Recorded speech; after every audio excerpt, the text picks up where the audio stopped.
And we are live here at Talking Preps. It is that time of year. The North Carolina High School Athletic Association basketball playoffs are upon us. At the end of this week, the North Carolina Independent Schools Athletic Association basketball state finals will be played on Saturday. Quite a week, quite an exciting time for our student athletes and our coaches and our school communities. Welcome to Talking Preps. I'm joined right now by Miss Sammy Sin of Cox Mill High School. That will be Cox Mill High School with the Greater Metro 4A Conference Tournament Championship this past week. We'll be talking a little bit about that in a little while. And Mr. Randall Clark, the trainer of trainers extraordinaire. We'll be speaking with some of his proteges a little later in the show. So, hey, let's just go ahead and get going. Randall, thoughts as we get going this week? NCHSAA playoffs get going. NCISAA championships about to be decided. Thoughts to open us up? Super excited. I love playoff time. I love this time of year. I think basketball is one of the best sports for this reason. It's win or go home. No excuses. You just got to get the job done. And obviously, in the independent schools, we're down to the Final Four. And I know a lot of people are excited about the matchups that we have coming up tomorrow. All right. And Miss Sammy Sin, Cox Mill High, super student. That's Cox Mill, conference champion Cox Mill. And we'll talk a little bit about that in a little while. What's going through your mind right now as we approach playoff time and Cox Mill really going into the state playoffs on a high here? I'm actually really excited. This is like our first year, or my first year, that I get to like watch a game like this. I'm just so excited and hyped. Everyone's hyped up, and tomorrow we play Archie Cal. I'm kind of nervous to see how that goes. So hopefully it goes well. Well, one of the individuals who will play a major role in how well things go for the Cox Mill Chargers tomorrow is Mr. DJ Boyce. And Miss Sammy Sin had the opportunity to sit down with Mr. Boyce following last week's conference tournament championship over Mooresville. So, Sammy, take it away. What you got? Let's see what she has here.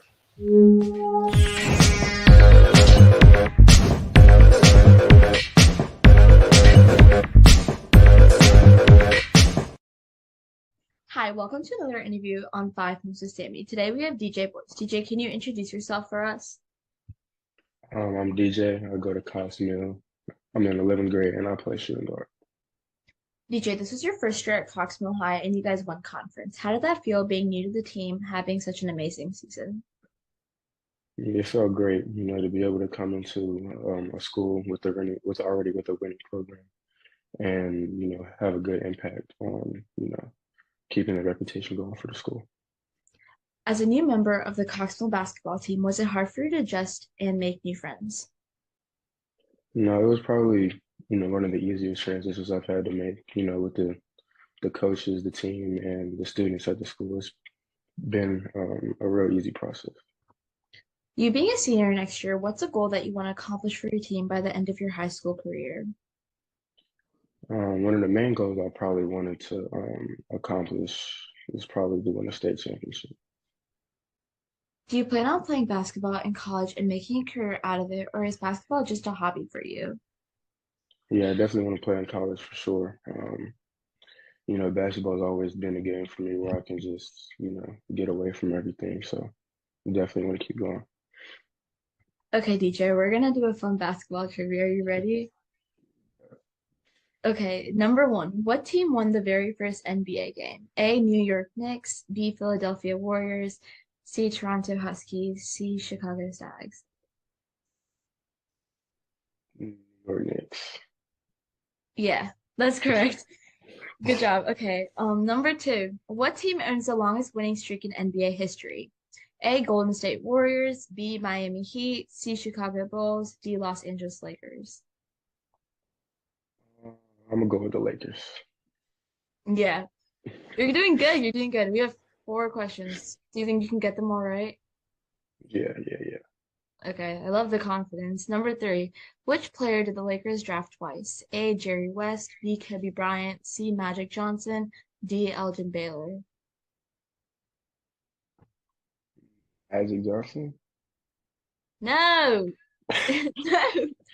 You just said you'd get it right. Come on now. No, it's D. Elgin Baylor. Last question. Let's see if DJ gets this right. This is an open-ended question, so hopefully you do get it right, but I've got faith in you. So who is the all-time leader in three-pointers made in the NBA? I'm gonna go Steph Curry. Yeah. Good job. Anyways, thank you for coming on. That was a great interview. Thank you for your time. Thank you for having me. Man, I need to have Sammy start doing a game show for me. That was pretty good there, Sammy, those questions. I like that. You a stump rounder with some of those questions. All right. First of all, no, she wouldn't, because I'm a Laker fan, and obviously I've trained Steph, so those were 2 for 2. You see, Blanc, you see him throwing that in. I trained Steph. You heard that? Yeah, I mean, I'm not getting those wrong. Little name dropping. I'm talking about the name dropping. Oh, okay. My bad. All right, so we got the Thomas siblings on here with us, Blanca and Vaughn. You guys both won conference championships on Friday. Were there any bets in the house about who was going to? Because Blanca, you won Friday, so did you come back to Vaughn and say you guys better win on Saturday? Or you buying the Chick-fil-A? we knew they were winning. How'd you know that? You got to talk on the show, Blanca. You talk all the time. Get quiet.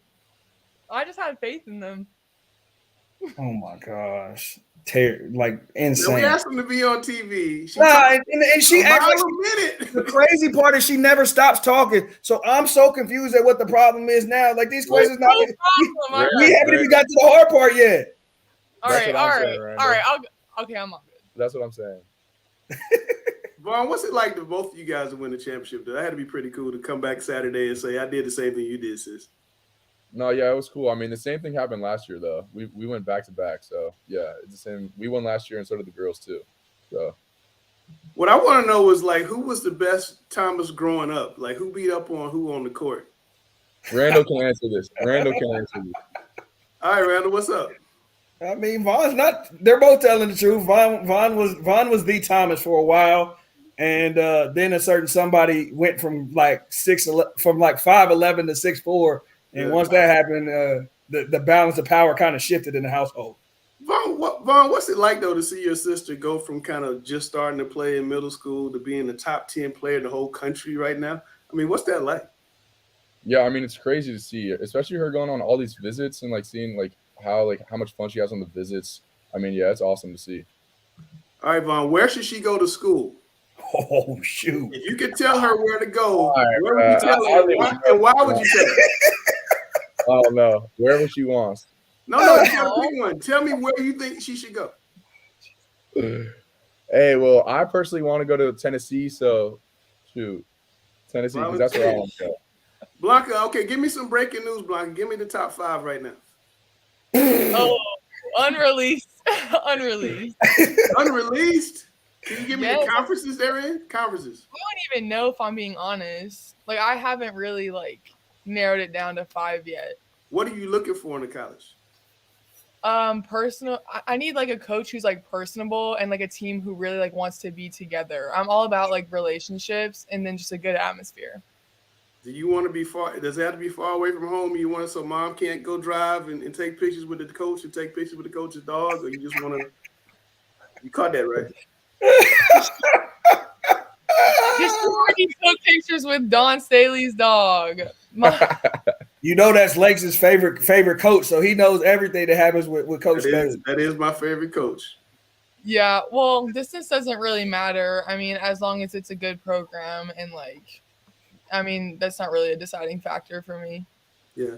All right, Vaughn, tell me about what you guys think is going to happen in the playoffs for the Catholic boys. You know, how far you think you guys can go? You're starting the playoffs on Tuesday. I guess it's home for both of you guys, back-to-back on Tuesday. So what's that going to be like? Yeah, tomorrow we play with Taga. I mean, yeah, I feel pretty confident. I mean, we got a really good group this year, and we had a really good season so far. I feel like we could honestly make a deep run this year, for sure. Same question, Blanca. Sorry, what? Same question. Oh. I'm not having you on TV anymore ever. This is it for you. I didn't hear what you said. You're out. No, you're done. Next year, you're done. Blanca, you know that's not true. It's true. What? How do you feel you guys are going to do in the playoffs? You got to the regional championship game last year. I'm sure you want to go farther. How do you feel you guys are going to do? Yeah, I think especially the game on Friday against Independence, it really showed us like what we can be because we finally are like clicking and we're playing as a team. So like it's just a matter of keeping that same energy and just playing well together as we keep going through these like rounds. Is there a part of you that just wants to take over and like go get 40 every night? I know that's not kind of your MO, but is there a part of you right now that just says, I'm going to go get it. I'm going to go stay down in the post and just score? I mean, if that's possible, then yeah, because I mean, a lot of these teams don't have someone that's 6'5", so I'm kind of when I have that advantage, it's nice that I can use it. And if our guards are like when our guards are passing the ball well, I mean, we play really well. Yeah, absolutely. All right, so Randall, you have any questions before we let them beat you up? No, I don't have any questions for these two today.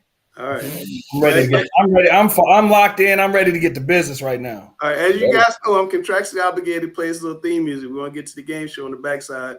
Chelsea will ask the first question. You guys will have the first answer. You can take 10, 15 seconds to communicate amongst yourselves. It's 2-on-1, so I'm not expecting him to win. Right? I'm not either. Okay. Yeah, neither. All right. Let me find this little music. Here we go. I'm Randall Clark. I am not Sam Griner. You will not beat me on the game show.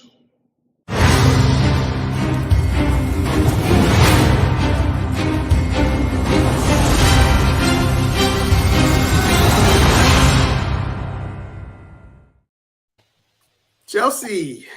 All right. South Carolina was ranked number 1 in the AP women's poll for the 33rd straight week today. Only 2 teams have been done better. One was UConn. Only 2 teams My fault, Chelsea. That's okay. Only 2 teams have done better. One was UConn. Name the other. A, Tennessee, B, Louisiana Tech, C, Stanford, or D, Notre Dame. Thomas siblings, what is your answer? Oh, we're going with C. Going with C, Stanford Cardinal. What you got, Randall? I know you, and you expect me to take A right here, and I actually think it's B, Louisiana Tech. Louisiana Tech is the right answer. I was not trying to fool. I was actually don't do that. I was not trying to fool you. Wait. Before we move on, got a question, Blanca, from Karen Belt. What was the difference between your loss to Independence and the win on Friday? Or Saturday? Friday? Yeah, like the 2, like our first 2 losses from them. Yeah. I would say our energy was just very different coming into it. I mean, losing to a team twice is not ideal. So, I mean, that third time we just knew we had to come out and like be prepared. So we beat them probably by like 18 or 20, I'm pretty sure. All right. Sammy. Okay, which is Shazam? Is that how you say it? That's how you say it. You don't know Shazam? No, I've never. Which Shazam 2 star also has a regularly recurring role on the hit Amazon Prime series Harlem? A, Meg Thee Stallion, B, Megan Good, C, Marta Milland, D, Zachary Levi. Randall. C, Martin Millions. All right. Thomas siblings, what is your answer? I think we're gonna go with C. Nope, the answer is B, Megan Good. Dang, I felt like if Megan Good was on TV, I should have known about that. You guys can watch that show. Harlem is really, really good. It's like Sex and the City in modern time. It's really good. Next question is on Chelsea. This ACC star ranks among the top 10 in the nation in total assists. A, Tyree Appleby, Wake Forest. B, Kahai Clark, Virginia. C, Justin Mutz, Virginia Tech. Or D, Isaiah Wong, Miami. Thomas siblings. All right. Just get it. I think we're gonna go D, Isaiah Wong. D, Isaiah Wong. Randall. I'm going B, Kahai Clark. The answer is A, Tyree Appleby. I knew you'd go B, Randall, and I was trying to help the siblings there. Karen also says, congratulations to Kelly. She's still proud of her Lady Patriot. She watches the show pretty faithfully, and she's a big-time Independence fan. Alex famously gave her a hard time on one show back in the football season. Let's see. We're on Oh, Thomas siblings, you're down. You gotta make a rally here. Down by how many? 1. You're Down down one. one. Sammy. This ACC women's star ranks among the top 10 in the nation in total assists. A. Olivia Miles, Notre Dame. B. Georgia A. Moore, Virginia Tech. C. Tony Morgan, Georgia Tech. D. Diamond Johnson, NC State. Randall. D. Diamond Johnson. Diamond Johnson. Thomas siblings. Rally cat. A. Olivia Miles. There you go, Blanca. There you go. We're tied 1-1. Going to the I know last my one. stuff. Going to the last question. Yeah, I had a feeling you were gonna know that one. Going to the last question. Who was watching TV last night? Chelsea. Boston's Jason Tatum scored 55 points in Sunday's NBA All-Star Game. Whose scoring record did he break? A. Michael Jordan. B. Stephen Curry. C. Wilt Chamberlain. Or D. Anthony Davis. Thomas siblings. We're going to go C, Wilt Chamberlain. C. Wilt Chamberlain. Randall. D. Anthony Davis. Randall has come from behind, or actually come from behind. He beat you guys. The brow. That is the correct answer. I did not think that. You thought I was gonna take Steph Curry. I know. Hold on, we got Coach Carlin Dixon from Malibu. Hold on, before we get to Coach Dixon. Hold on, before we get to Coach Dixon. No, I just want to see you know the answer. Oh, okay. Oh, my bad. Did you know the answer, Coach? I didn't see the question. Hold on, she didn't see the question. Let me find it again. Randall has to stop winning these things. That's the question. What's your answer, Coach? Oh, that's not a good response. That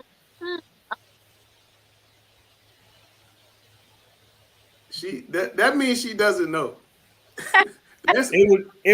Anthony Davis. The answer is AD. But Thomas siblings, thanks for coming on. Good luck to you guys in the playoffs. Coach Dixon, we're going to be right back to you. But before we do all that, we got to find out who Randall picked as his rock stars. And Blanca, I think you made the list. Vaughn, lunch on you this week.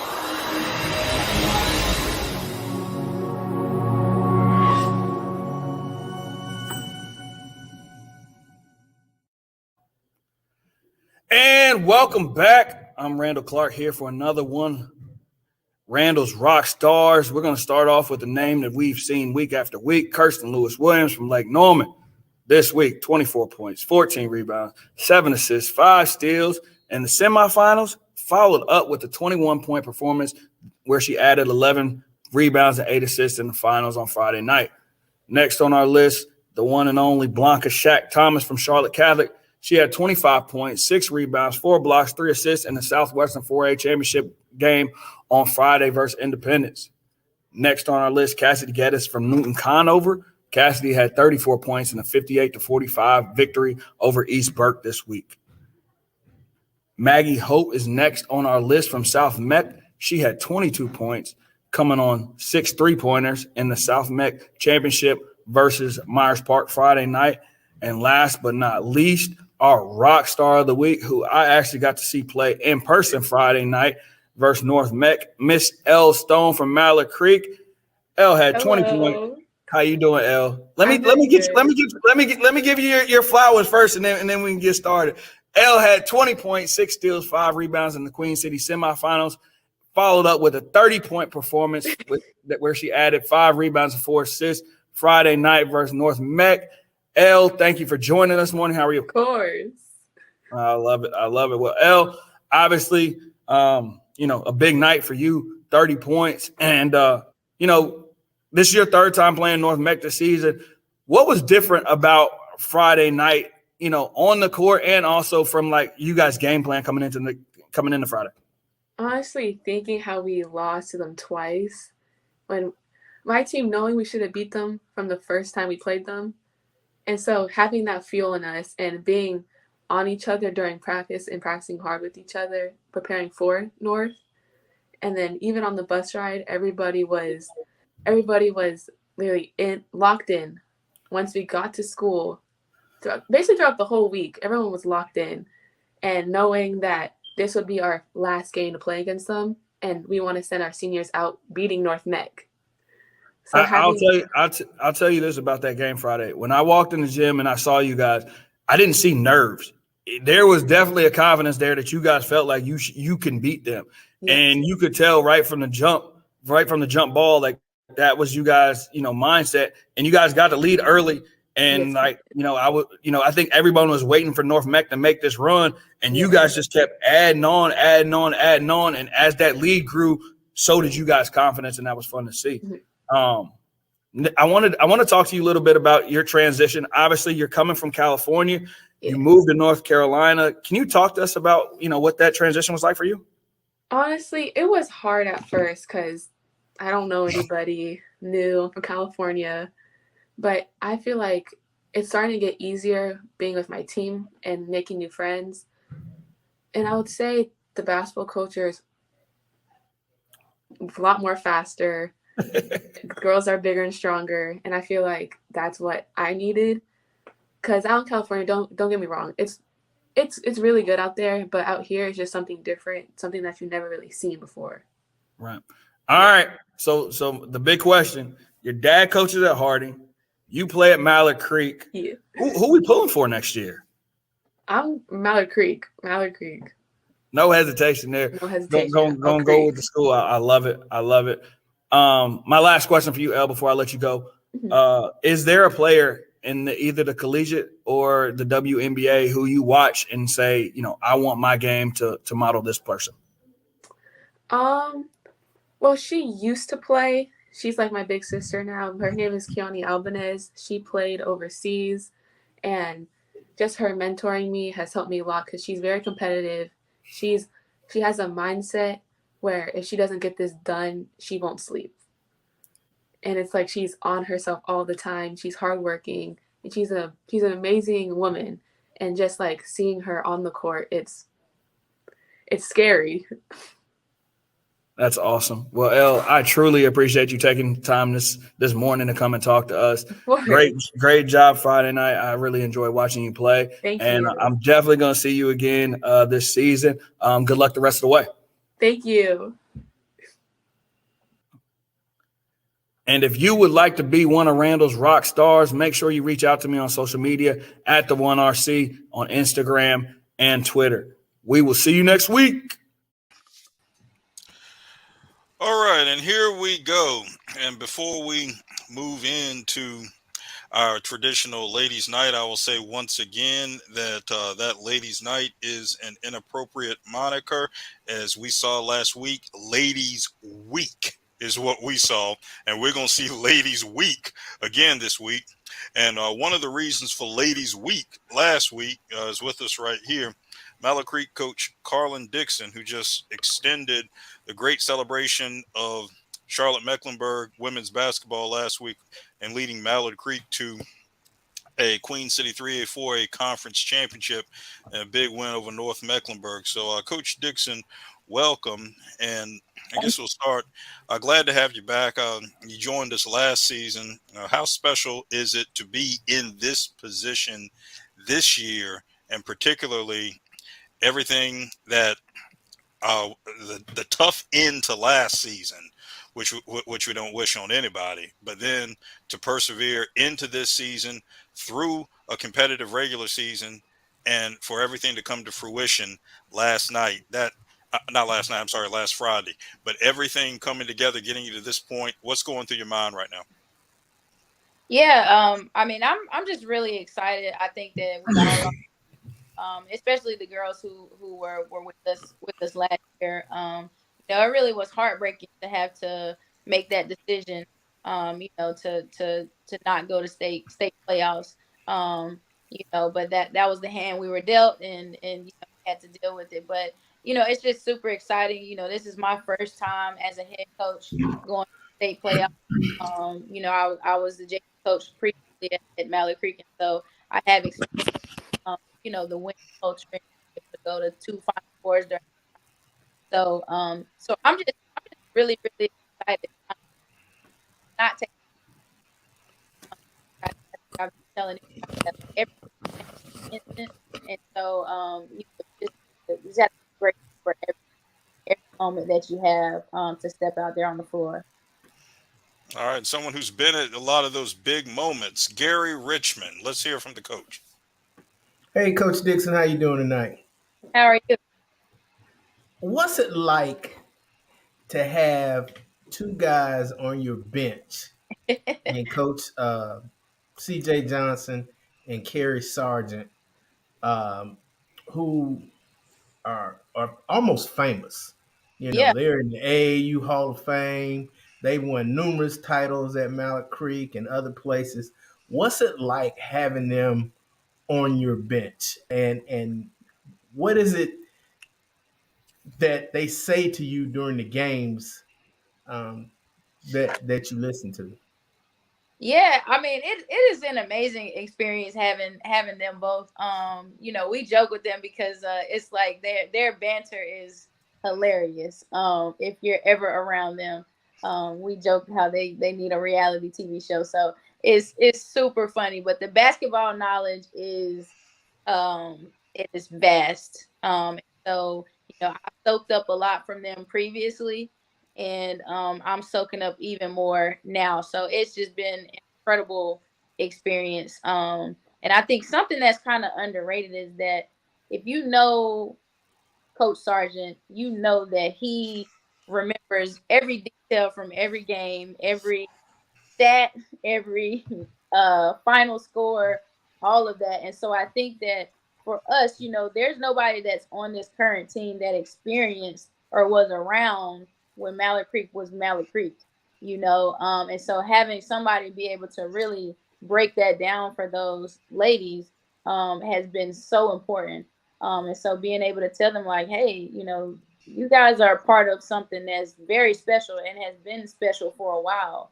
And so you got to cherish it and you got to live up to it. And CJ, just his passion for the game, everybody can feel it during the games, during practice. It's just amazing, and I listen to everything that they say. you know I notice, have to say, in games where y'all have it pretty much in hand, Coach CJ will be passing out water and yeah. things like that. But Friday night, I saw him get in the huddle a couple of times and do the famous CJ clap. How do your girls respond to that CJ clap? Oh, they respond well.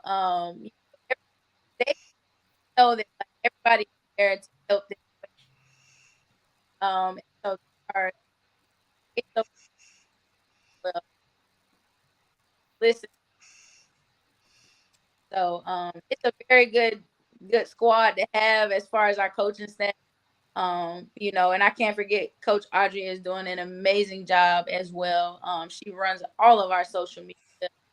She's super in tune with the girls doing extra shooting for and after practice and stuff like that. So I mean, our staff is amazing.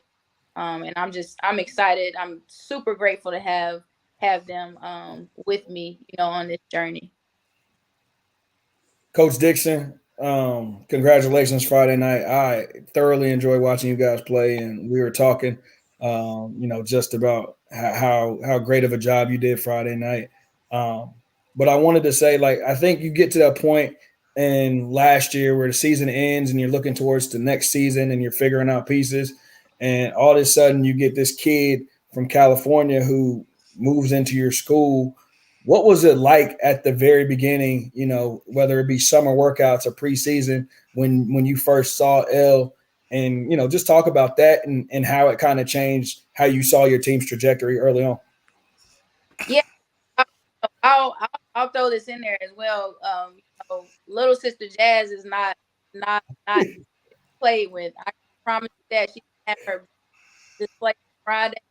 She is out of this world too, and so the both of them are very very sweet girls. Honestly, they're super nice and they're amazing teammates. And so they fit right into everything that we were already doing and our vision. And they work hard. There's no like, oh, I know I'm good, and there's none of that at all. And you never know what you're gonna get sometimes. You have a really good player, it can come with a lot of drama as well. But it has honestly been, super easy with them. And so they're a joy. Honestly, they're a joy, and I mean, it's nothing else. They're great on and off the court. That was awesome.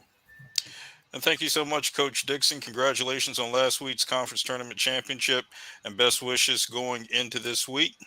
So now here we are into the games of this week, this Tuesday, the first ladies' night of this ladies' week once again.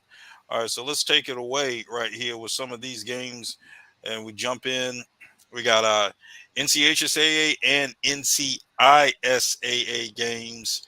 Let's start with those NCISAA semifinals at the bottom. Randall, start us off. I mean, everything's lining up the way we expected it to.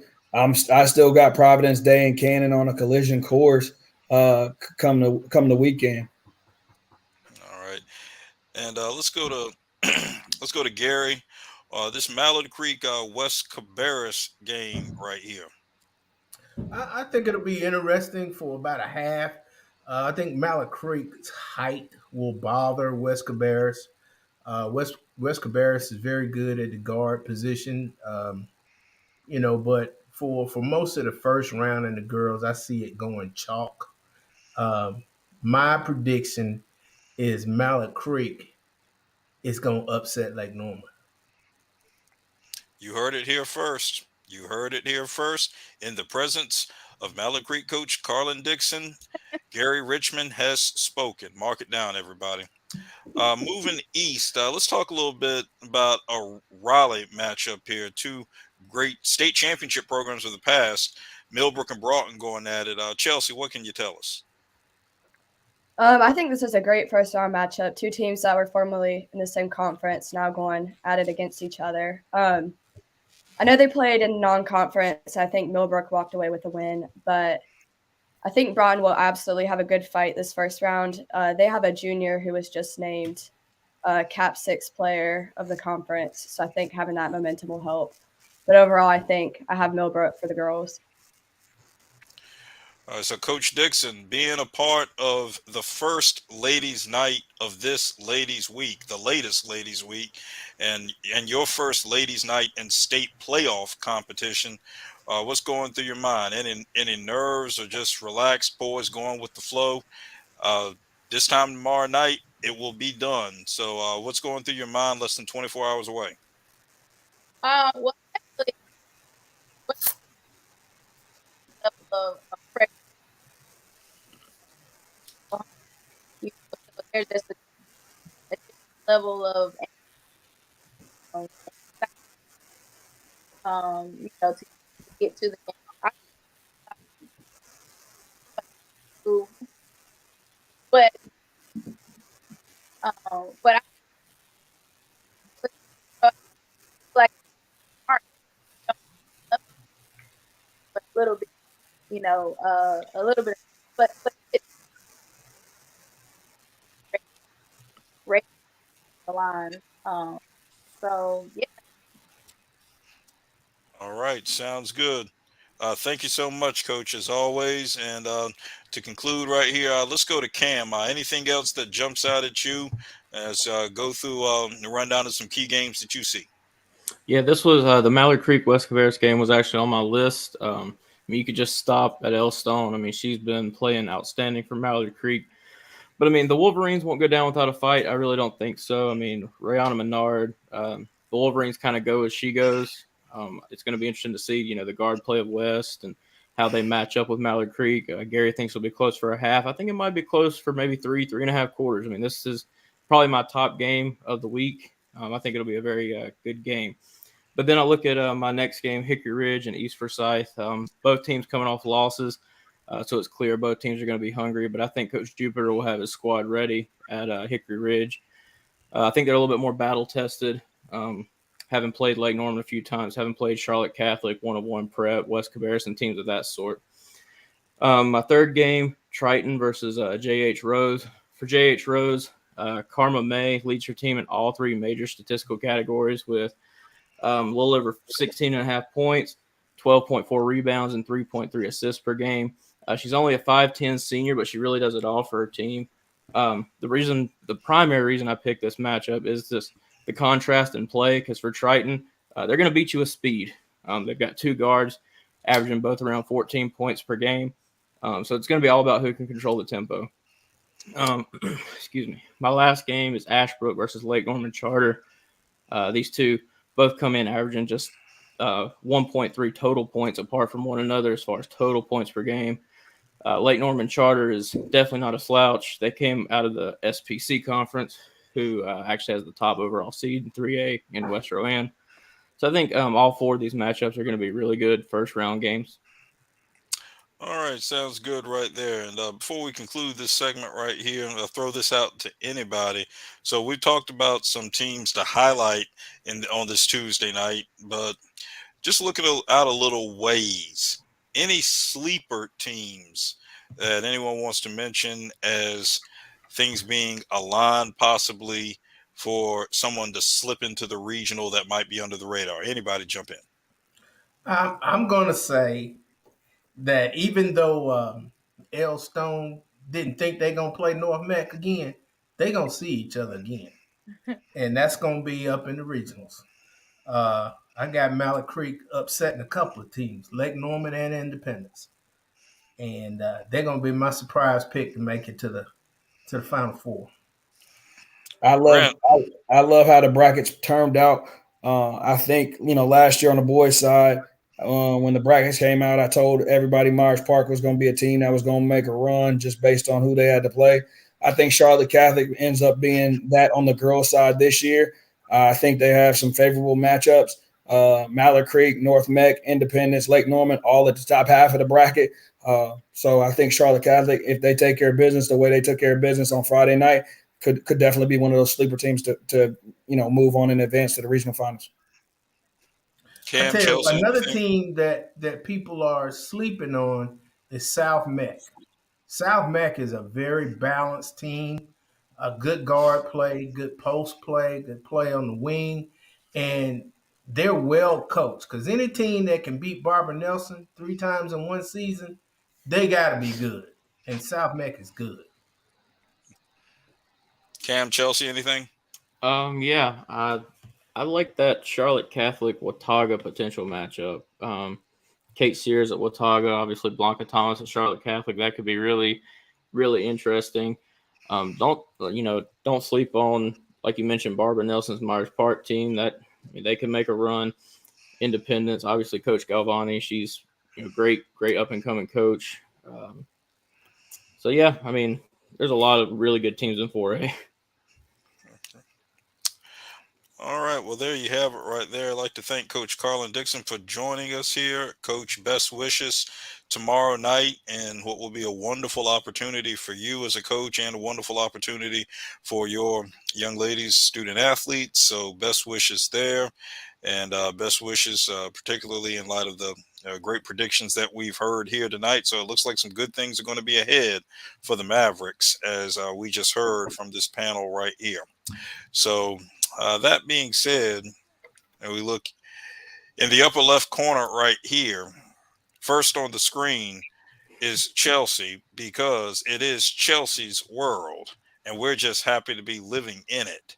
So without further ado, roll.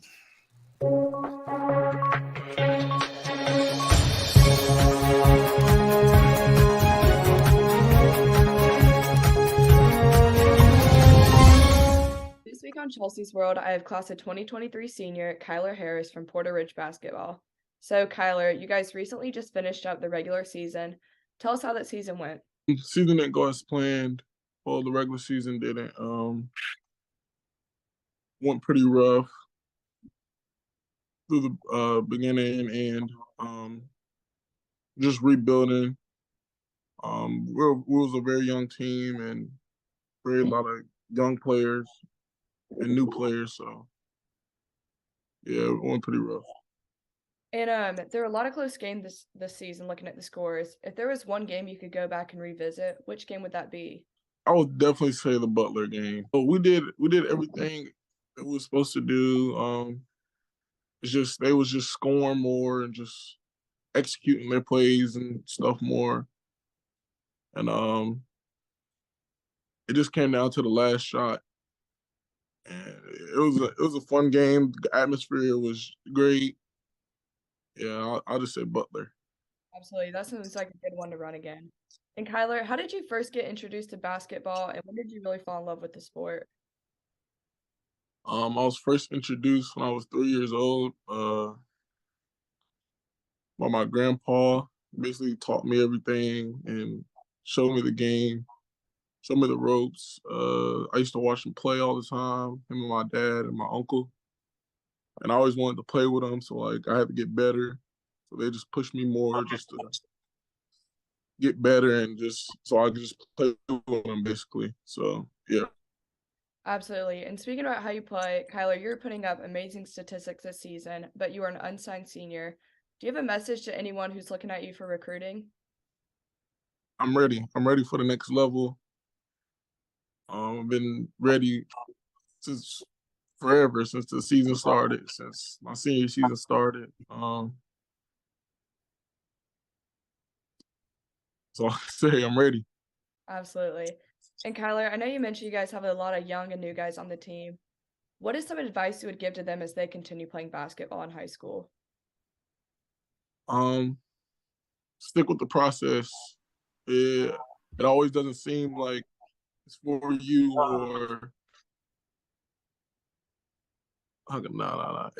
Just stick with the process. Just like follow what coach has for you, and everything will just pan out. Absolutely. I like that. And speaking of advice, what's one life lesson or takeaway that you got from your high school basketball career?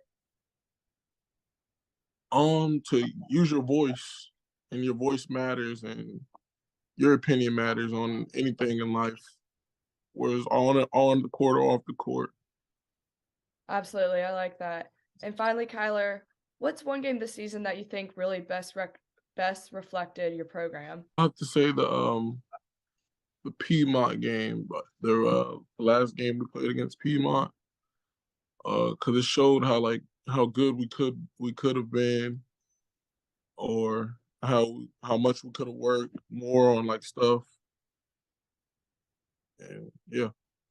Absolutely. Well, congrats on your regular season and the statistics you've been putting up. Look like an amazing player out there, and thank you so much for hopping on. Thank you. All right. I don't have Sam Griner on here, but Chelsea, tell people how they can get down with Chelsea's World. If you want to be featured on Chelsea's World, my Twitter and Instagram are at Chelsea Sipple. Hit my DM, and we can set up a Zoom call. There we go. Hit her DMs, guys. You get in the News Observer, Charlotte Observer. You can be anywhere in the state of North Carolina to get on Chelsea's World. You don't have to be just in Charlotte. You don't have to be just in best coverage around. You can be on it.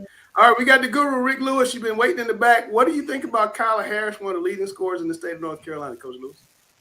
Well, the surprising thing is he's having an outstanding year, and it goes back to one of the things that we were having a tough time with a lot of unsigned seniors. He's a player that should be getting a lot more interest in what he is, and I wish the best for the young man. But he's a guy that's really come on this year.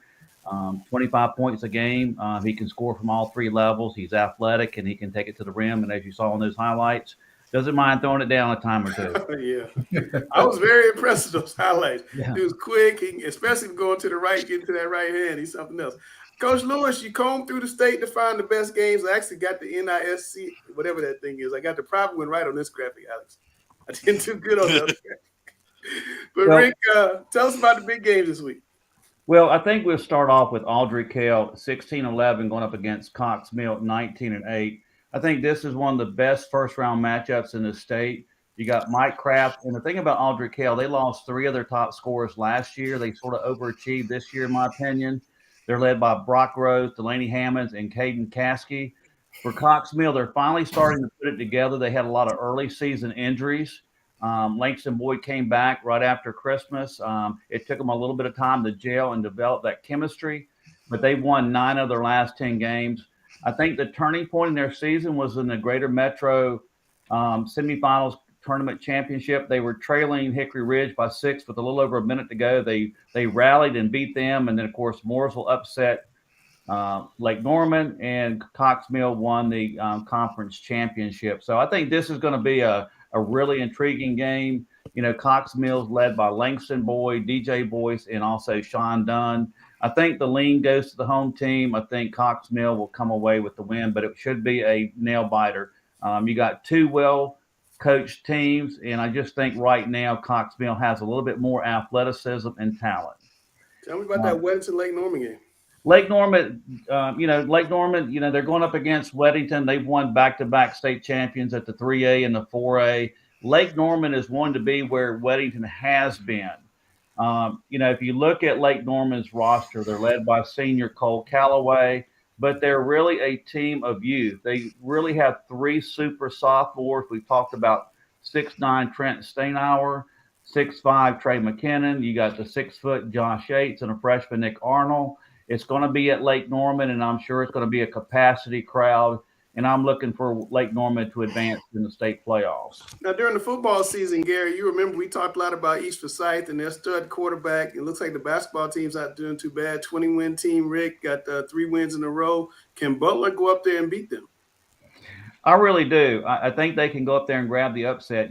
Butler's played a tougher schedule. If you look at the likes of what they played in the Southwestern 4A, going up against the likes of Charlotte Catholic, Independence, and also East Meck. And if you look at the state rankings on Max Prep, Charlotte Catholic and East Meck is high on the list.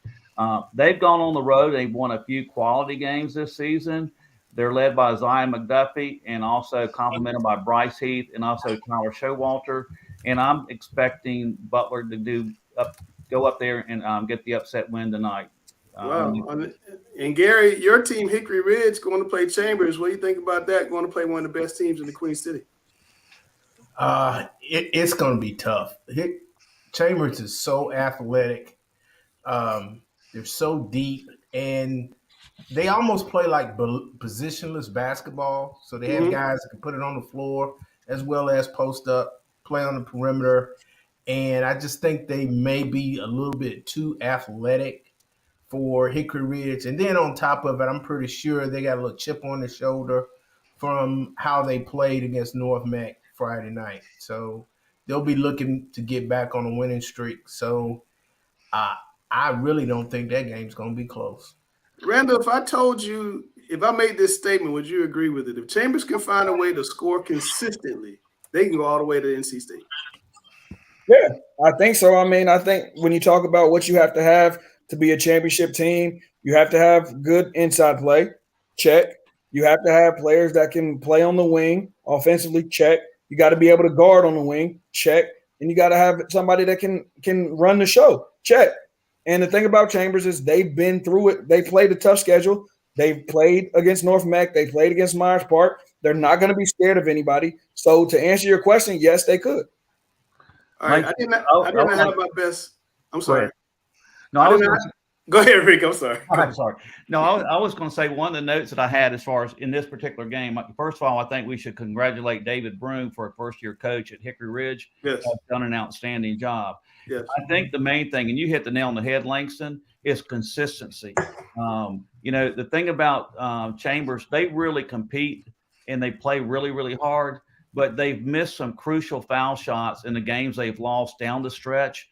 And also their perimeter shooting sort of goes AWOL as well. And I think for them, they got to have a consistent game from start to finish. No, I agree with that. I did not have my best graphic day today. I'm supposed to say Ragsdale with the Nets. I'm struggling with my graphics today. Ragsdale coach Lewis, Kobe Parker, 13 points a game, and KJ Burke, 12 points a game. Nobody else more than 8.4. Are they going to have enough offense to deal with East Mac with Jordan Neville coming in shoot from half court? I think the key for East Meck, of course, they're led by Jordan Neville and also Jonah Lawrence. Both of them are scoring over 20 points a game. If Jordan Neville is on and hitting his shots at a consistent level, Coach, he shoots 50% from three. He's always on. Yeah, I was about to say the same thing. Like, when has Jordan Neville been off all season? I must have missed that game. Dude shooting like 48% from three, no lie. He's always exactly. Well, go ahead, Rick. I'm sorry. He didn't have the very best game against I think it was Catholic at home, but what I'm saying is if he's hitting his shots, they're going to be hard to beat.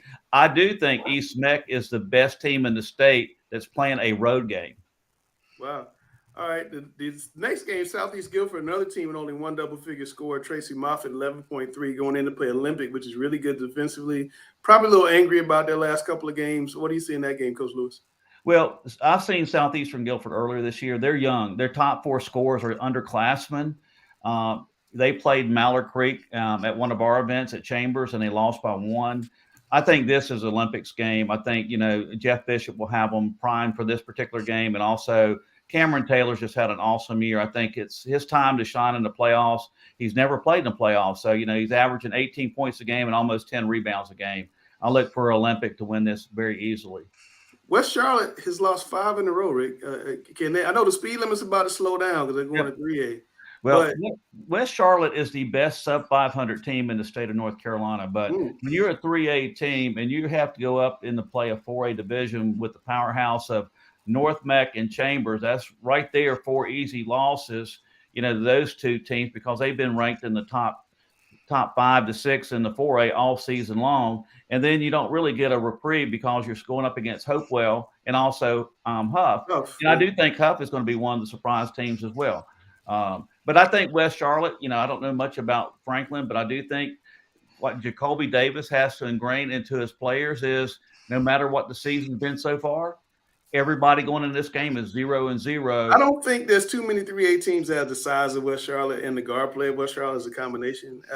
The speed limit's going to slow down. And I think they're going to – I don't know if they can make a run like last year, but I do think they're going to make a run. If you guys talk about sleeper teams, I'm going to come up with that question for everybody in a second. West Charlotte will be my sleeper team moving on. I would agree with you. I think you hit the nail on the head. And then the last in the public school game is Patton going up against J.M. Robinson. I think J.M. Robinson, and I'll be guilty of it as well, they're a team we completely forgot about. They're the defending 2A state champions.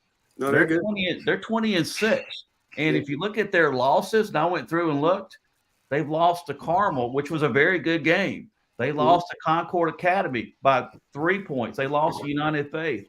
They've lost to top-ranked teams, and they're just a 2A team. You're going to see them probably matched up against Reedsville probably about two games into the playoffs, and that's going to be a dandy. Yeah, Alex makes a comment in the group chat that Northwood has the size of West Charlotte.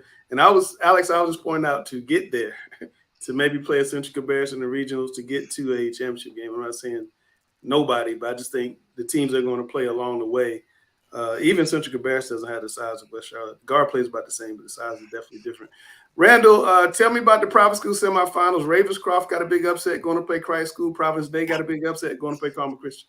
I told you guys last week on this show, Providence Day would be in the semifinals. Tomorrow night, here we are.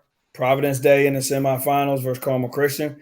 It's going to be a packed house. It's going to be an exciting game. I'm super excited for that one. I actually, I coach little ones, so we moved practice up tomorrow night to make sure that I couldn't miss that game. Wait, you're going to be at Carmel Christian tomorrow and not? Oh, yeah. Yes, no question. There is no question, no doubt about it. I will be at Carmel Christian tomorrow. And it's not a secret. Everyone knows there will be no complaints tomorrow. I'm not going anywhere else. I will be at Carmel Christian for that game. And, Providence Day had a 4-game losing streak, a 5-game losing streak this season, and now they have a chance to go to their first state final since 2016. Alex, Ravenscroft Christ Schools, does it surprise you the Ravens are in the semifinals? Absolutely not. That's Billerman ball at its very best. Kevin Billerman is one of the state's dandiest, most accomplished teachers of the game. That's not a surprise at all. You get in a situation where a lot of people overlook the fact that Ravenscroft, long before this season, we can harken back to the days before Ryan Kelly was a McDonald's All-American out of Ravenscroft. That's Ryan Kelly, who is the son of Ravenscroft head of school Doreen Kelly, who's celebrating her 20th anniversary as Ravenscroft head of school this year. But I like to harken back to the days long before then. Ravenscroft student athletes under Coach Billerman have been known for coming in and getting their morning shoot-arounds in early before school for many, many years. So the fact that Ravenscroft could hit 7 straight shots to build that 10-point lead after the first quarter, and then their team locked in defensively the rest of the way. The game never was close. Was I surprised by it? Absolutely not.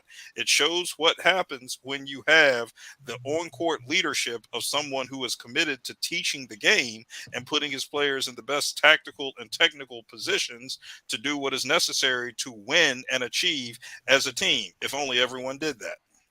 Rick, what do you think about Christ School? Because they haven't really been tested a lot this season. They won their quarterfinal by a lot against Country Day. Are they legitimate contender to come out of this thing on Saturday with the title? Well, if you look at their starting lineup, they may have probably the best starting five in the state of North Carolina. Yep. They have two players that are seniors, one going to Longwood, other one's going to Florida Atlantic. You got a junior that's already committed to Wake Forest. You got another player that's also going to be a collegiate level. All five of their players off the starting lineup are all Division I players. Now, the thing about Ravenscroft that I was surprised Ravenscroft beat Cannon. Alex, I will be honest with you, that was a shock to me. The reason for it is Ravenscroft has an ironclad five. They basically only play five players. They bring one guy off the bench and he may get 5 minutes a game, which is remarkable. I think the key is Ravenscroft is a type of team, and they're going to be like Providence Day. They like to slow the tempo down. They're going to spread you out. They're going to run their stuff, and they're going to execute. And if they're executing and scoring, and if the other team, whether it's going to be Carmel against Providence Day or Christ School versus Ravenscroft, if they're not shooting at a high percentage, it could be a very close game. And I go back to a couple years ago when Carmel was playing Cape Fear Christian, and Cape Fear Christian was a lot like Providence Day. They're very methodical on offense. They're going to slow it down. They're going to spread you out, and they're going to run their stuff. So for Carmel, the key is with their defensive pressure with Wirtz, Cash, and Mustaf, they're going to have to put a lot of ball pressure on and turn them over and force the tempo. If it's a game in the 40s, it's going to be nerve-wracking for Carmel fans. But if it's in the 60s, I think Carmel goes away with an easy win. And the same thing can be said for Christ School over Ravenscroft. Randall, give me your pick, semis and finals. I agree 100% with Coach Rick. I'm going Carmel Christian Christ School Saturday. Who's going to win Saturday? Give me Carmel Christian. I could never bet against Joe Badgett once he gets there. You know that. All right. Let's take a look around the state real quick, and I want you guys to tell me, and I'll come to Gary first since this is his idea. Who are your sleepers, Gary? Well, I kind of gave it away earlier. Mallard Creek is my sleeper. Well, you're down in 4A. Let me get down to 4A. Okay, Mallard Creek's your sleeper. That's my sleeper team for the tournament. In the boys? We're talking boys now. Oh, you wanted the boys? We're talking boys now. Okay. In the boys, I don't have a sleeper team. I think it's going to be chalk. Chalk on the boys. All right, Cameron, boys, who's your sleeper?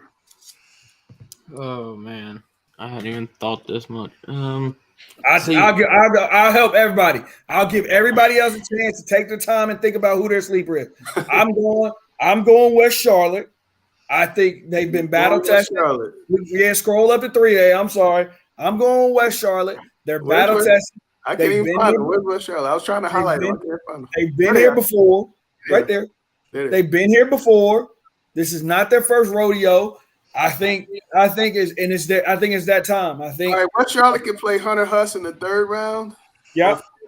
Maybe. Yep. And then maybe a Hickory. I could see them making a run. I can see that. They're not gonna have to face Nick Dorn. They're not gonna have to face Isaiah Evans. They are set up where they could make a run here and make some noise over in the 3A. Okay. And I think you said it best earlier about West Charlotte. It's going to get ready to slow down a lot. Oh, speaking of going to slow down a lot. Chelsea, I know you're going to talk about the East, but tell me who your sleeper is. I'm sure you're going to say 4A, so I'm going to scroll down to 4A. Who's your sleeper, Chelsea? I don't really have a sleeper. I think Broughton can make it further than normally expected just because seeing their wins towards the end of this conference. And I think that comes from a lot of help from the non-conference. Alex, how about a Broughton Cardinal Gibbons second round game? I'd like that. That would be a good matchup right there. Particularly, you look at the last couple of games. Cardinal Gibbons, which ran the backside of the uh, 5 game conference slate, second half of play, Yes. swept all 5 of those. Congratulations to Crusaders coach Brent Nolan, who is an alumnus of the school and leading his school to its first 4A regular season conference championship. And Cardinal Gibbons won that conference tournament last year. Broughton got it done this year. So a great dynamic right there. And it'll be a great opportunity for both of those teams. Both have tough first round games they got to get by first. All right, Cam, you had a little bit of time to think. Who'd you sleep? All right, I'll give you a few. All right. What class you going so I can scroll to the right class? I'll start 4A and then I'll 4A, speak all on right. 3A just a smidge. All right, Chambers. Chambers in 4A. Let me find Chambers so I can highlight for people. I know there's 1,000 teams. They're impressive. How's Chambers going to be a sleeper? Well, I mean, they're as far as the seeding is concerned. They're 10 seed. Yeah, okay. I want to say East Meck, but I mean, they got Myers Park in the second round, and that tie, I don't see anybody beating Myers Park unless it's going to be North Meck or a Chambers. But, I mean, maybe Audrey Kell can make a little push, or Olympic can make a little push. I think that's a terrible draw for Charlotte Catholic to have to play Olympic in the second round. Yeah. But then, as far as 3A concerned, Coach Baker is probably going to hate me for this, but I don't see anybody in 3A coming within 10 points of Central Cabarrus. That team is so freaking talented. They will turn you over 20 to 30 times a game. That Central Cabarrus is a title to lose. Rick, is there a game in there that could be a nail biter for Central Cabarrus? They're going to play a North Lincoln, North Henderson winner, and maybe a Southern Guilford down the road, maybe even a South Point, which has been hot down the road. Is there any of those teams give them a problem? Those teams aren't going to know what hit them. All right, so Rick, who's going to the regionals to play Central Cabarrus? Who's going to put them in the regional championship game? I think West Charlotte could play them in the finals. Wow, West Charlotte. You know, the game we talked about, the game we did not talk about in 4A. You talk about second round matchups that'll be interesting. I got Huff Mount Tabor as an interesting matchup in the second round if they can both win. I think Huff obviously coming out of Queen City. They've been challenged. They've played. They've seen a lot. No, speed limit is going to slow down for Huff too. The speed limit. Yeah, I'm not so sure Mount Tabor has seen the same level of competition as Huff has. Yeah. I think that one could be. Is that game at Mount Tabor? That game is at Mount Tabor. One of the 5 toughest places in North Carolina. And that was my last point of that. But going to Mount Tabor is not an easy task. All those fans, that's a different atmosphere. 100%. It's a totally different. I've seen a lot of Mecklenburg County Dreams go to die in Mount Tabor. Andy Muse, I think his son or his uncle, someone of Muse is coaching there, but Andy Muse is coaching there, and it was hard to win up there, man. All right, let's move on. It's time for Rick's picks to find out who we picked. This is boys high school players of the week.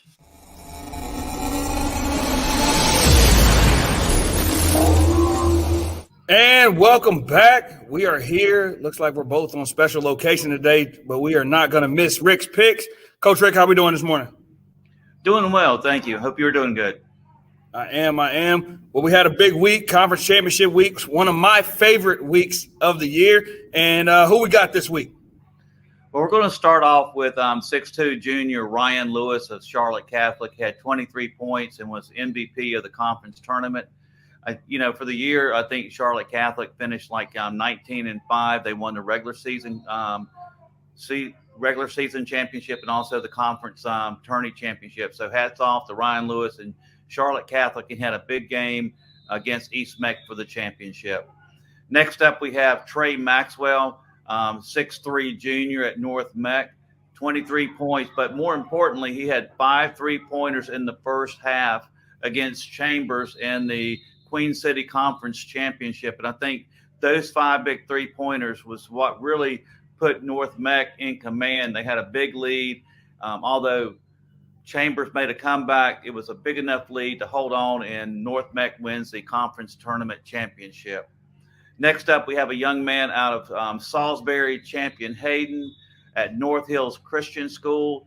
In the first round of the NCISAA, the young man went for 43 points, 10 rebounds over Lee Christian. Next up, we have 6'4" junior Langston Boyd out of Cox Mill. Huge game by Langston Boyd, both in the semifinals where they beat Hickory Ridge in overtime, but more importantly had 25 points in the Greater Metro 4A Conference Tournament Championship over Mooresville. And Langston Boyd's had a really good year.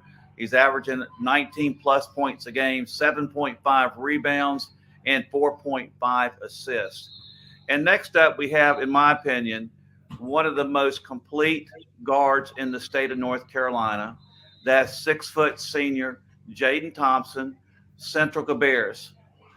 In the championship game, Jaden had 29 points, 9 rebounds, 5 assists, 5 steals.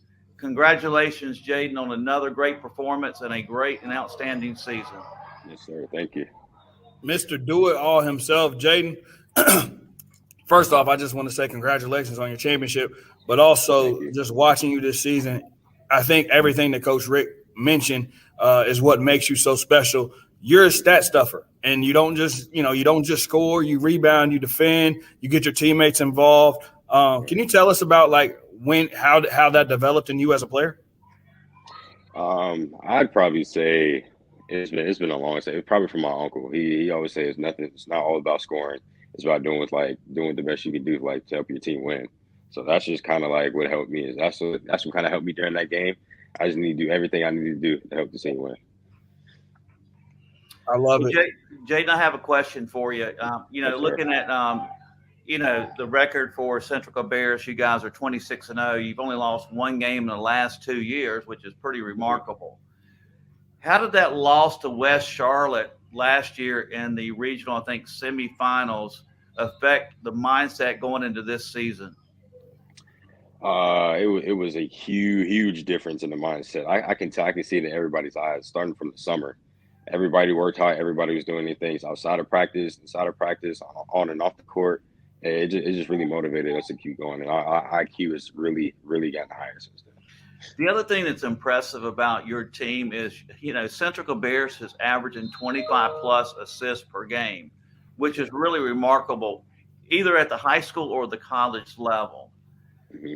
And I look at your scoring. You have 5 starters that's averaging over 10 points a game, and your 6th man coming off the bench is averaging 8.5. How did you guys come up with this pass first mentality where you're averaging 25 plus assists a game? I think that just comes down to our brotherhood. We've known each other for 13 plus years, most of us. So I just think we just all trust each other. So once you give the ball up and it comes right back to you, that's how we just play. Jayden, I want to ask you, with Coach Baker coming over and with this team, can you explain to everybody you guys' style of play? Like Coach Rick just said, you guys average 25 assists, but I think the more important part of that is how you guys play on the defensive end. You guys pick up, as we say, 94 feet, and you guys just, create complete havoc. Can you talk a little bit about that style for us? It's not really much to it, but we're just really scrappy. So once we get steals, we just giving up, and it's just layups. So it just sits everywhere. So we just play really scrappy. And I think at the start of the season, when we all our conditioning, we have a thing called a process. So we can do that all game long, and we never get tired. So I just kind of give it up to that. All right, my last question for you, Jane, before we let you get out of here. Is there a player either at the collegiate level or the professional level that you watch and you say, that's who I want to model my game after? I've really been looking at John Morant, but lately I've been looking at Luka. I mean, our game is really not much similar, but he's just so slow paced. Like nothing can really speed him up. So I'd say Luka Doncic. I actually think that's the most important part that you just said right there. That if there are young players watching this, that's what they need to understand. The most special thing about Luka is that there is nobody in that league that can speed him up. He's going to play at his pace all the time, and that's what makes him so special. Yes, sir. I want to finish on this, Jayden. I've been following you guys for quite some time and been big fans of you guys, for the last 2 to 3 years. But I will say this: I tell people all the time, you're the most unique team to watch in high school basketball. You're the most fun team to watch in high school basketball. But more importantly, you guys are the most unselfish team I've ever seen in high school basketball. And congratulations for being part of such a remarkable and amazing team. Yes, sir. Thank you. It's a blessing. Well, thank you for being on, Jaden. We appreciate it. Good luck the rest of the way. Yes, sir. Thank you. And if you would like to be one of Coach Rick's picks, the Guru's information on social media, please reach out to him at Coach_Rick57 on both Instagram and Twitter. I'm Randall Clark. He's the Guru Rick Lewis. We'll see you next week. Alrighty, in light of playoffs and the state championships coming up, we have 3 big topics to discuss around that. So we'll hit it.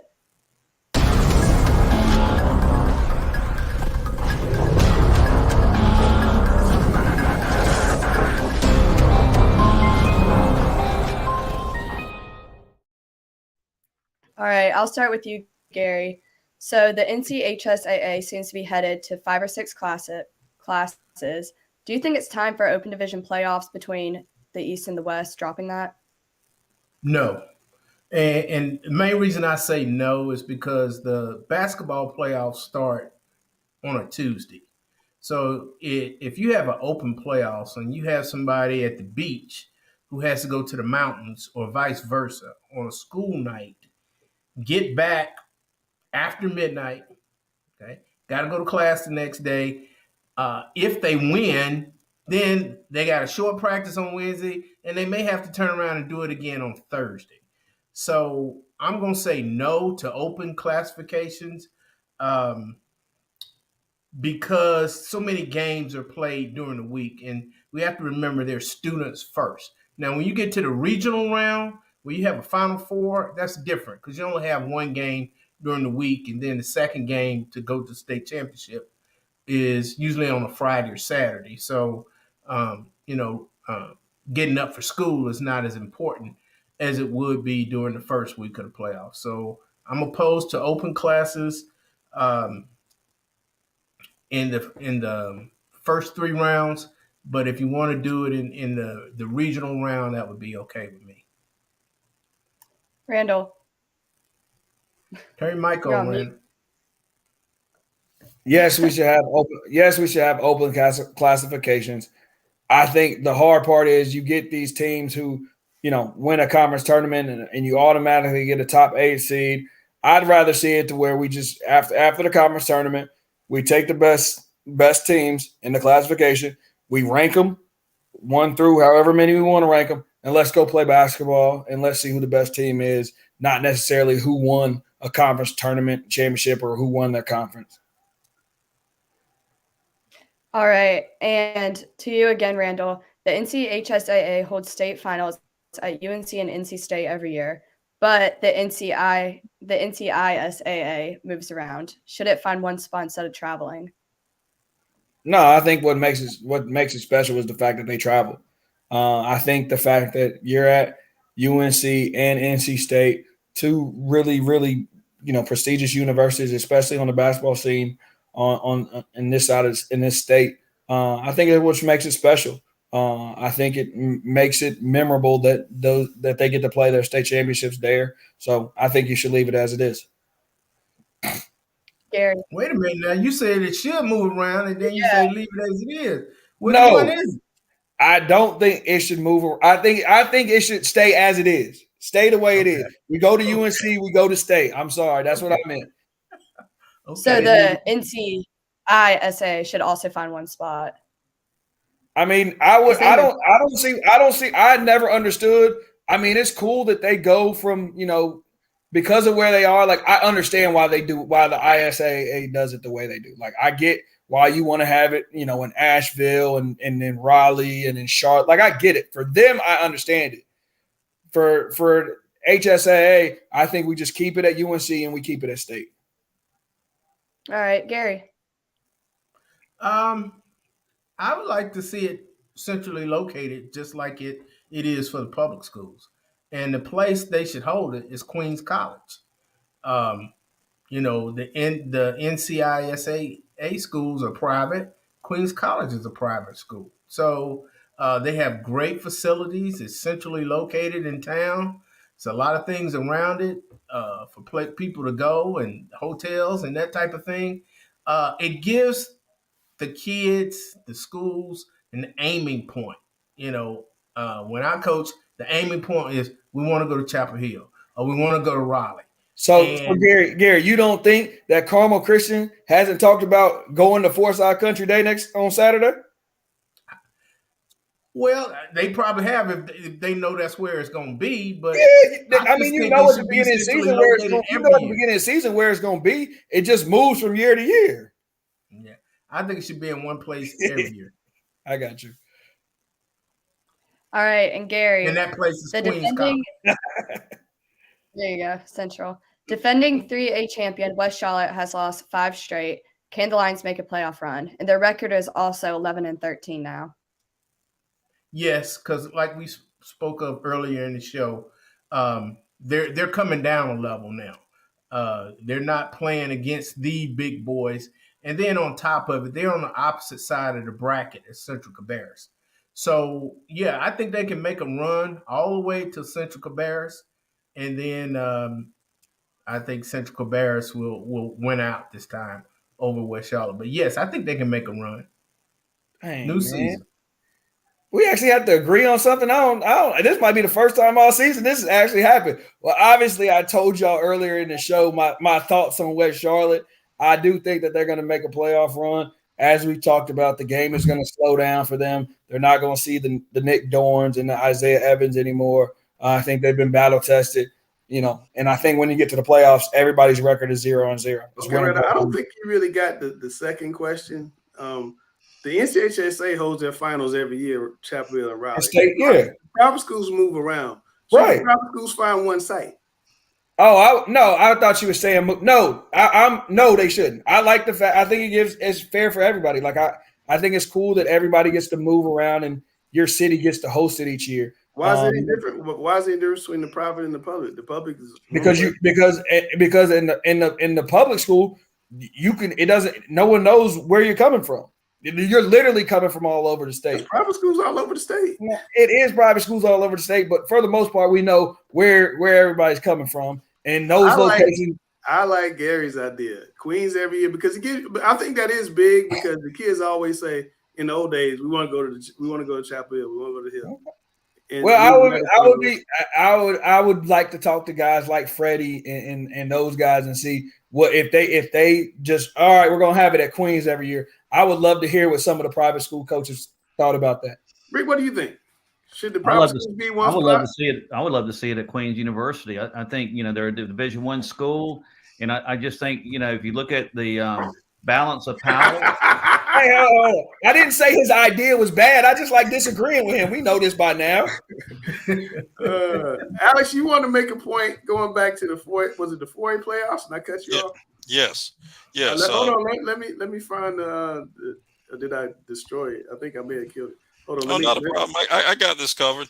All right. First off, I'll begin by saying with that last question, let the record show that if I qualify for a state final, then tell me where to be and when, and I'll be there. Period. Okay. All right. As for the 4A playoffs, I'm going to say this. I want to harken back to what a couple people said. Someone talked about sleepers, and Langston, you referenced a Mecklenburg County dream. So I call my comment here sleepers before a Mecklenburg County dream. And who are the sleepers as I see them in the 4A West? All of them are sleepers before the 4th round. Because here's what's going to happen right here. A Mecklenburg County dream is about to happen. 4 Charlotte-Mecklenburg schools advancing to the regional. I'm talking about number 1 seed Myers Park, number 12 seed Olympic, number 3 seed North Mecklenburg, and number 10 seed Chambers. Folks, it's a done deal. Mark it down. Everything is a sleeper until the 4th round, and we see Myers Park, Olympic, North Mecklenburg, and Chambers advance to the 4A West boys regionals. And a long. And where should this regional be, McDowell? Oh, here we go. Where should this regional be? Should it be McDowell? Absolutely not. These Watauga? These 2 games, Myers Park versus Olympic and North Mecklenburg versus Chambers, should be played at Providence High School. This is a great opportunity to sell out a venue and I celebrate. got a the better very idea. finest- I Yes. got a better idea. Queens, Davidson, UNC Charlotte, one of those. Yep. Absolutely not. Absolutely not. Absolutely. That You that get more butts in the seat. that takes away from Providence to 2,000 people is not going to hold that crowd. that takes away from the event and would undermine it. But like I said, Hold on. How does it under how? How? How? How? How does that undermine the event? How does that undermine the event? No, It's a I mean, pre-state how would final it game. undermine it having it at UNC Charlotte, Davidson, or Queens when you're having the state championship at UNC and NC State? It undermines the efficacy and integrity of the event as a celebration of Charlotte Mecklenburg Schools basketball. Charlotte Mecklenburg Schools is in a position. Alex, hold on. If you hold that event at Providence, you'll sell it out. 5,000 Charlotte Mecklenburg students can't get in because it's sold out. How does that help CMS? That's not going to happen. Hold it where they can. Cameron, where would you like to see it, Cameron? I mean, UNC Charlotte's got way more seats Charlotte than Providence, and 9,000 Providence 9,000 facilities are not that good. I mean, I was just there. I mean, no offense to the school, but I mean, they got wooden bleachers all the way up to the top. It's not that great. Yeah, hold on, Cameron. Randall, if Myers Park were to play, say, who could meet the? I don't know who possibly. Myers Park, Olympic, North Mecklenburg. If Myers Park met North Meck in the regional championship game, how many thousands of people would you think that game could draw, Randall? Listen.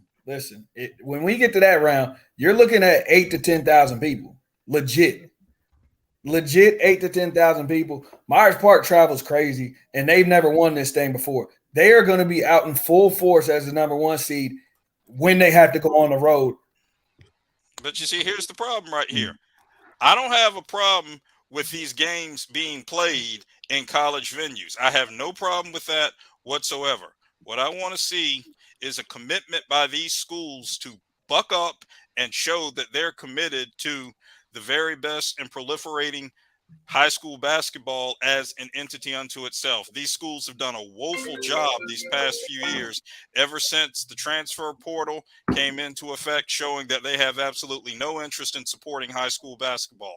I'd have no problem with it if these schools made a serious commitment to supporting the high school game, which has gone out the window since the transfer portal came into being. I'm not opposed to playing in college. Rick is dying. Go ahead, Rick. You're dying. Go ahead, Rick. To me, if you had Chambers, North Meck, Olympic, and Myers Park playing at at Halton Arena at UNC Charlotte, you could get 10,000 people in there. To me, that would be the best thing that could happen to CMS schools. To be able to, as a coach and a player, to say, look at the atmosphere that's being created by the public school system. Nowhere else in North Carolina can you go and get this type of atmosphere, this type of support from the entire community. It is a win-win for public schools, especially CMS. Not if UNC Charlotte doesn't want to support high school basketball on a regular basis. UNC Charlotte, all of these schools have done nothing since the transfer portal came into being to support high school basketball. I would have no problem with those games being played in college venues if there was an authentic degree of support for the high school game. All right, all right, Alex, now that you said it that way, I get what you're saying. I don't think the two coincide with each other at all, but I do understand what you're trying to say. But at the end of the day, if I'm a college basketball coach, my job is to win basketball games. That's how I feed my family. That's how I take care of my family. So if I got to go to the portal to go get kids, I got to go to the portal to go get kids. If I got to recruit high school kids, and that's how I'm going to win games, and that's what I'm going to do. I don't think they're just saying. A lot of people aren't saying we're just going to the portal now, because the fact the portal has bitten people in the backside already. Yeah, they got to deal with and Alex, local kids weren't going to UNCC before the COVID. Yeah. There's several local kids on Charlotte. That's not going to change anything. Don't get Cameron started. Chelsea, if you had a chance to see your high school in the semifinals against a big rival, and you couldn't get in because it sold out, but they could have had it at School X, would you be mad? Yes, I would, especially as a student. And that's why I love how we have it at NC State or Chapel Hill. Because, you know, even Sanderson hasn't been to the state championship in a while, but going to see like Millbrook or other teams like that, just wherever, just going to go with your friends and getting a spot in there and being in a big gym in a big environment like that. I don't know what it was like in the other conference tournaments, but I went to the Queen City and it was sold out 6 o'clock that morning. You know, people were lined up trying to get in. They like, we sold out 6 o'clock this morning. So no, I mean, Gary, all the games in town have been like that. The private school games have been like that. There's an incredible amount of fan interest in these games. That's why I think, you know, hopefully Erica Turner and her crew, and Erica does a great job handling CMS. So putting in the bid with the NCHSAA right now. If a Charlotte team's hosting, we have a plan in place. And if I'm UNC Charlotte, I want the best players in the state on the western side to come to my campus and see my facilities. If it's me, 100%. I'd be begging for them to come on my campus. And if not, Independence Arena would be a great environment as well. I didn't see any of the conference tournament games in person last week. Say again? I didn't see any. You missed out on some really good basketball, Alex. They were high level. They were high level events. All right, you'll never see me at one. You'll never see me at one. We know how you That's feel. a shame. You shouldn't put yourself in that box, Alex. You're missing out on some great high school hoops. It's a farce. All right, it's 9:25. I'm trying to be done. It's time for the man to give us his final thoughts. Oh, everyone's favorite time of year. The brackets are out. It's win or go home. You can't make this stuff up. Good luck to everybody playing in the playoffs this week. Good luck to the independent schools as they hit the semifinals and finals, and to everybody getting ready for the NHSAA playoffs. No matter which classification, good luck to you as well. All right. Should be fun. The basketball comes Saturday. We'll be a lot fewer teams we have right now. We'll know who the champions are in the private schools. It should be a fun week of basketball. We'll see you guys on Monday. We're gonna make our predictions after Thursday's game going into Saturday. I'm doing terrible. Rick's doing great. So don't follow my predictions. Follow Rick's predictions. The only thing I'm gonna do the next time if Chambers plays North Mech. Randall's 3-0. I'm 0-3. I'm struggling in that one. That's Randall, the number one trainer I know. That's Alex Bass-Contrarian. You have heard it all night long. There's Chelsea Sipple going to Chapel Hill. Rick Lewis, the guru, the number one voice of high school basketball, rather. Chris Hughes, the number one voice of high school football. Gary Richmond, my frat brother, my friend. And right below me, we have the guru in training, Cameron Williams, who's mad that y'all are picking on his Charlotte 49ers. He puts in the chat that Bryce Williams and what's my man's name from Davidson? Jackson Threadgill. Jackson Threadgill, the two best players on Charlotte's team. So yes, Gary, Charlotte does get Charlotte players on their roster. So he wants you to know that. Whatever. And we are Talking Preps.